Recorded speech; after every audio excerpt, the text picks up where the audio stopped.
আচ্ছা দেখো এখানে 6.3 নম্বর অঙ্কটা আমরা দেখি। এখানে বলছে চিত্রে প্রদর্শিত সেকশনটির ভরকেন্দ্র অবস্থান নির্ণয় করো। তাহলে এখানে যে সেকশনটা আছে এটা আমরা নিলাম। নেওয়ার পরে আমাদের প্রথম কাজ হলো রেফারেন্স লাইন নিতে হবে। রেফারেন্স লাইন নেওয়ার নিয়ম হলো সর্ববামে এবং সর্বনিম্নে কাল্পনিক রেখা টানতে হবে। তাহলে এখানে যে সেকশনটা আছে এই সেকশনের সবার বামে, বামে মানে কি এইদিকে, সবার বামে এতটুকু আছে, তাহলে এতটুকুর উপরে এবং নিচে কি কাল্পনিক রেখা নিব। বামে বলতে দেখো এখানে এটা হলো এটা কেন বললাম না, এটা ওই যে সর্ববামে, সর্ব মানে সবার বামে, ঠিক আছে, এটার থেকেও এটা বেশি বাম দিকে আছে, এই জন্য আমরা এটার সাথে নিব। এমনিতে উপর নিচে আলাদা না, উপরটা লম্বা হতে হবে। উপরটা লম্বা হলে উপরটা থেকে নিতাম। আমরা সর্ববামে বলতে বোঝায় সবার বামে যেটা আছে, ঠিক আছে। আর এখানে যদি তুমি রেফারেন্স লাইন নাও তাহলে এই সেকশনটাকে ক্রস করবে, এমনভাবে নিতে হবে যাতে সেকশনকে ক্রস না করে, মানে মূল সেকশনকে যাতে ক্রস না করে, এই হলো নিয়ম। তারপরে সর্বনিম্নে কাল্পনিক রেখা টানতে হবে, তাহলে সবার নিচে আমরা কাল্পনিক রেখা টানবো। এখন সবার নিচে বলতে এই রেখাটাকেই বোঝাচ্ছে, এই জন্য এই বরাবর আমরা কাল্পনিক রেখা নিলাম, দুই দিকে নিতে হবে।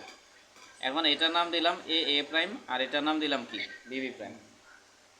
এরপরে আমাদের কাজ হলো এখানে যে সেকশনটা আছে এই সেকশনটাকে বিভিন্ন ভাগে ভাগ করে নেওয়া হিসাবে সুবিধার জন্য। তাহলে এখানে আমরা একটা কাল্পনিক রেখা দিয়ে কেটে নিলাম, এখান থেকে এই পর্যন্ত এটাকে 1 নম্বর সেকশন ধরলাম, এই সেকশনটা কি আয়তাকার।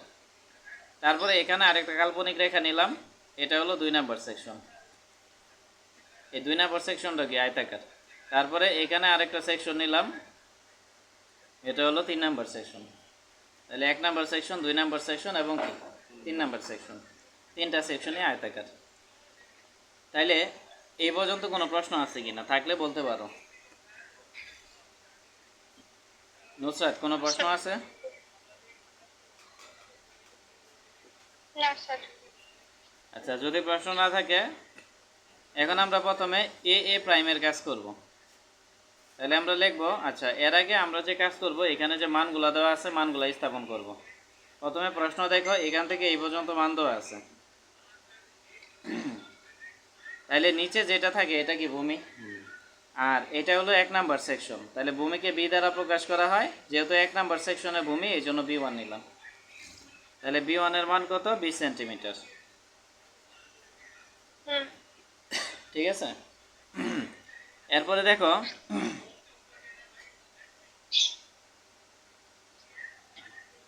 1 নম্বর সেকশনের গভীরতা D1, এটার মান দেওয়া আছে দেখো প্রশ্নে 4 সেন্টিমিটার। তারপরে দেখো 2 নম্বর সেকশনের ভূমি এখান থেকে এই পর্যন্ত, এটা দেওয়া আছে 4 সেন্টিমিটার, এটাকে আমরা B2 ধরলাম। আর 2 নম্বর সেকশনের গভীরতা এটা প্রশ্নে দেওয়া আছে 16 সেন্টিমিটার, এটাকে আমরা D2 ধরলাম, ঠিক আছে। তারপরে দেখো 3 নম্বর যে সেকশন আছে এই 3 নম্বর সেকশনের ভূমি B3 = 16 সেন্টিমিটার দেওয়া আছে, আর 3 নম্বর সেকশনের গভীরতা এটা দেওয়া আছে 4 সেন্টিমিটার। তাইলে এই পর্যন্ত কোনো প্রশ্ন আছে কিনা। এক কথায় অঙ্ক করার আগে আমরা সব কিছু কি প্ল্যান করে নিলাম, সাজাই নিলাম, যাতে অঙ্ক করার সময় কোনো প্রবলেম না হয়।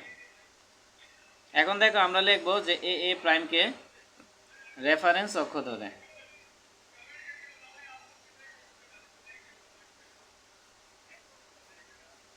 বইয়ে যেভাবে অঙ্কগুলো সলিউশন করছে এটা পারফেক্ট না, বুঝছো। এখানে তারা রেফারেন্স অক্ষ ঠিকভাবে উল্লেখ করে নাই, এইভাবে অঙ্ক করাটা উচিত না। অবশ্যই অঙ্ক করার ক্ষেত্রে রেফারেন্স অক্ষ ধরে কাজ করতে হবে। এখন দেখো আমরা যখন এ এ প্রাইমকে রেফারেন্স অক্ষ ধরবো তখন হিসাব হবে কি, হয় উপরের দিকে নয় নিচের দিকে। এখন উপরে বা নিচে এটা মানেই তো ওয়াই। এখন এখানে সেকশন আছে কয়টা, 3টা।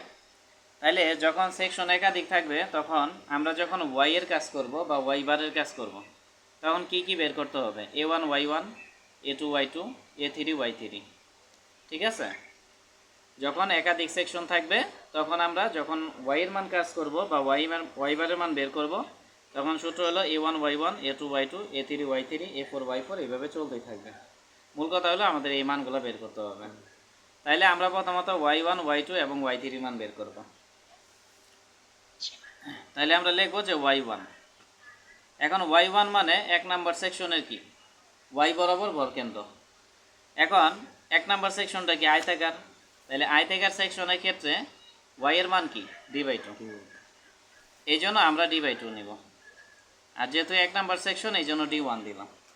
এখন একটা বিষয় এখানে মাথায় রাখবা যে আমরা যখন ভরকেন্দ্র বের করব তখন কোনো একটা সেকশন যদি রেফারেন্সের সাথে লাগানো থাকে তাইলে ডাইরেক্ট সূত্র অ্যাপ্লাই করব। আর যদি কোনো একটা সেকশন রেফারেন্সের সাথে লাগানো না থাকে, যেমন এখানে যে 2 নম্বর সেকশনটা আছে এটা কি রেফারেন্সের সাথে লাগানো আছে? যখন ওয়াই এর হিসাব করবা তখন কিন্তু 2 নম্বর সেকশনটা লাগানো নাই। কার সাথে লাগানো নাই? এই রেফারেন্সের সাথে। আবার যখন 3 নম্বর সেকশন হিসাব করব তখনও কি এই 3 নম্বর সেকশনটা এই রেফারেন্সের সাথে লাগানো নাই। কিন্তু 1 নম্বর যে সেকশন আছে এটা কি রেফারেন্সের সাথে লাগানো, মানে অ্যাটাচড। ঠিক আছে, এই জন্য ডাইরেক্ট সূত্র অ্যাপ্লাই হবে। আর যদি লাগানো না থাকে তাহলে যতটুক লাগানো থাকবে না বা যতটুক দূরে থাকবে রেফারেন্স থেকে ততটুক এখানে যোগ করতে হবে।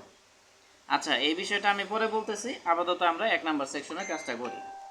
তাহলে এখন দেখো এখানে d1 এর মান হলো 4 আর ডিভাইডেড বাই 2, স্যার এখানে ওয়াই নিছি কেন? 2 সেন্টিমিটার। এখানে ওয়াই নেওয়ার কারণ হলো দেখো আমরা প্রথমত এ প্রাইম সেকশনে কাজ করতেছি। তো যখন আমরা এ প্রাইম সেকশনে কাজ করব তখন এটার সাপেক্ষে যখন আমরা হিসাব করব তখন কি হিসাব হয় উপরে হবে নয়তো বা নিচে হবে। মানে সেকশন যখন তুমি হরিজেন্টালি নিবা হিসাব হবে ভার্টিক্যালি, আর সেকশন যখন ভার্টিক্যালি নিবা হিসাব হবে কি হরিজেন্টালি। তাইলে এখানে এ প্রাইম যে সেকশন আছে এটা কি হরিজেন্টাল, এই জন্য হিসাবটা হবে ভার্টিক্যাল। তার মানে ভার্টিক্যাল মানেই তো ওয়াই, এই জন্য আমরা ওয়াই এর হিসাব করব। বিষয়টা কি বুঝাইতে পারছি নুসরাত? জি স্যার। এখন আমরা y2 মান বের করব। এখন y2 মান যদি বের করি এখানে y2 মানে 2 নম্বর সেকশনের ভরকেন্দ্র বা ভার্টিক্যাল ভরকেন্দ্র। এখন দেখো এই 2 নম্বর যে সেকশন আছে এটা কি আয়তাকার, আয়তাকার সেকশনের জন্য ভরকেন্দ্রের সূত্র কি d/2, যেহেতু 2 নম্বর সেকশন এই জন্য 2 নিলাম। এখন দেখো 1 নম্বর যে সেকশন আছে এটা কি রেফারেন্সের সাথে লাগানো ছিল, কিন্তু 2 নম্বর যে সেকশন এটা রেফারেন্সের সাথে লাগানো নাই। কতটুক দূরে আছে? এখান থেকে এই পর্যন্ত। তাহলে এখান থেকে এই পর্যন্ত আমরা যোগ করে দিব। এখন এখান থেকে এই পর্যন্ত মান কত? 4 সেন্টিমিটার, এই জন্য আমরা 4 সেন্টিমিটার যোগ করে দিব। তাহলে d2 মান কত? 16, আর নিচে হলো 2 প্লাস হলো 4। তাহলে হিসাব করলে কি 8 দুগুণা 16, 8 4 12 সেন্টিমিটার। এখন নুসরাত বলো এখানে কোনো প্রশ্ন আছে কিনা? যোগ হবে না, বিয়োগ হবে না। না, যোগ করতে হবে, অলওয়েজ যোগ করতে হবে।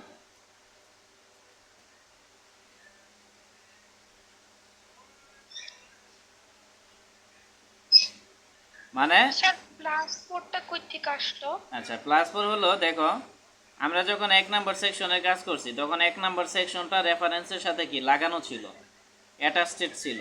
ও আচ্ছা আচ্ছা, যোগ করছি। কিন্তু 2 নাম্বার যে সেকশন এটা রেফারেন্সের সাথে অ্যাটাচড না। কতটুক দূরে আছে? এখান থেকে এই পর্যন্ত দূরে আছে। এইখান থেকে এই পর্যন্ত মানেই তো 4, এই জন্য আমরা 4 যোগ করছি।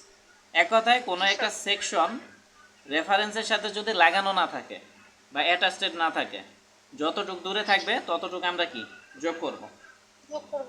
হ্যাঁ, রেফারেন্স থেকে যতটুক দূরে থাকবে। একইভাবে আমরা y3 এর কাজ করব।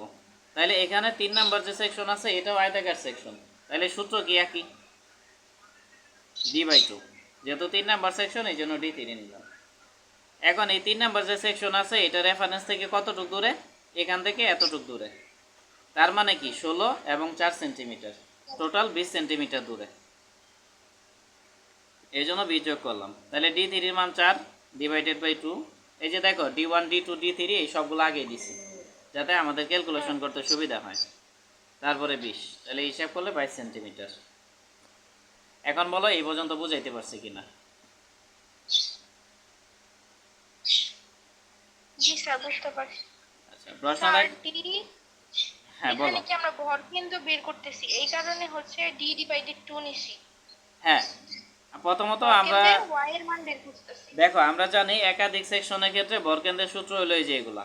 আমরা প্রথমত y এর কাজ করতেছি, যেহেতু রেফারেন্স আমরা হরিজেন্টালি ধরছি তাহলে ভরকেন্দ্র কি ভার্টিক্যালি হবে। ভার্টিক্যাল মানেই তো y বার। তাহলে y বারের মান যদি বের করো একাধিক সেকশনের জন্য a1 y1 a2 y2 a3 y3 এগুলোর মান লাগবে। রেফারেন্স কখন ও আচ্ছা আচ্ছা, ঠিক আছে। horizontal এটা প্রথমত আমরা হরিজেন্টাল রেফারেন্স অক্ষ ধরবো, তারপরে ভার্টিক্যালের কাজ করব। রেফারেন্স অক্ষ যদি হরিজেন্টাল হয় তাহলে ভরকেন্দ্র কি ভার্টিক্যালি হবে, আর রেফারেন্স অক্ষ যদি ভার্টিক্যালি হয় ভরকেন্দ্র কি হরিজেন্টালি হবে। এক কথায় আমরা প্রথমত ওয়াই এর কাজগুলো করে নেব, তারপরে এক্স এর কাজ করব। তাইলে এই পর্যন্ত বুঝাইতে পারছি কিনা বলো?